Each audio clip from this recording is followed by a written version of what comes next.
आज ମୁଁ ସକାଳ ସକାଳ ଆସିଛି ପୁରା ଧାନ କିଆରି ଆଡ଼େ ବିଲ ଆଡ଼େ ପଳେଇ ଆସିଛି। ଏବେ ତ ଚାରିଆଡ଼େ ଧାନ ରୁଆ ଫସଲ ଜୋରଦାର ଚାଲିଛି। ବର୍ଷା ବି ଯୋଉ କଣ୍ଟିନ୍ୟୁ ବର୍ଷା ହେଉଥିଲା କିଛି ବି ନଷ୍ଟ ହୋଇଛି। ତଥାପି କହିବାକୁ ଗଲେ ବର୍ଷା ଯେମିତି ପାଗ ଦେଇଛି ତଥାପି ଠିକ୍ ଠାକ୍ ରୂପରେ ଅଛି। ତ ଚାଲ ଦେଖିବା ଆମ କ୍ଷେତର ବିଲରେ ସବୁ କାମ ଚାଲିଛି, ଧାନ କେମିତି ରୁଆ ହେଉଛି। ଆଉ ଇଏ ହେଉଛି ରେଙ୍ଗଲ ମାନେ ଯେହେତୁ ବର୍ଷା ଛାଡ଼ିଛି, ପାଗ ବହୁତ ନର୍ମାଲ୍ ଦେଇଛି, ଆଉ ମୋତେ ବହୁତ ସୁନ୍ଦର ଲାଗୁଛି।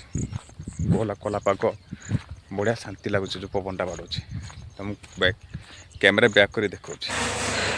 ଇଏ ଗୋଟେ ଅଜବ ପ୍ରକାର ପକ୍ଷୀ, ମାନେ ମୁଁ ଝିଣ୍ଟିପିଟି ଟାଇପ୍ର ହେଇଛି, କିନ୍ତୁ ହେଇପାରେ ଆଉ କିଛି।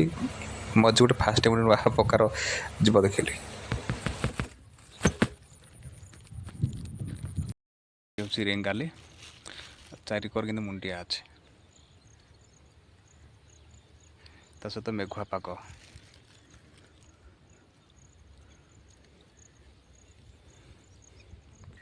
ସେପଟେ ହେଉଛି ସେ ଦୂରରେ ଦେଖାଯାଉଛି, ଜୁମ୍ରେ ତୁମେ ଦେଖାଉଛି, ସେପଟେ ହେଉଛି ମାଣିଆବନ୍ଧ ମେଡ଼ିକାଲ ହସ୍ପିଟାଲଟା, ସେପଟେ ମାର୍କେଟ, ତାପଟେ ମୁଣ୍ଡିଆ। ମାନେ ନଦୀ ଗୁଡ଼ା ହେଲେ କିନ୍ତୁ ଆମମାନଙ୍କୁ ସେଫ୍ ଯେ ଆମ ମଝିରେ ରହିଲେ ଚାରିକର ପାଣି, ଆମେ ପୁରା ସେଫ୍।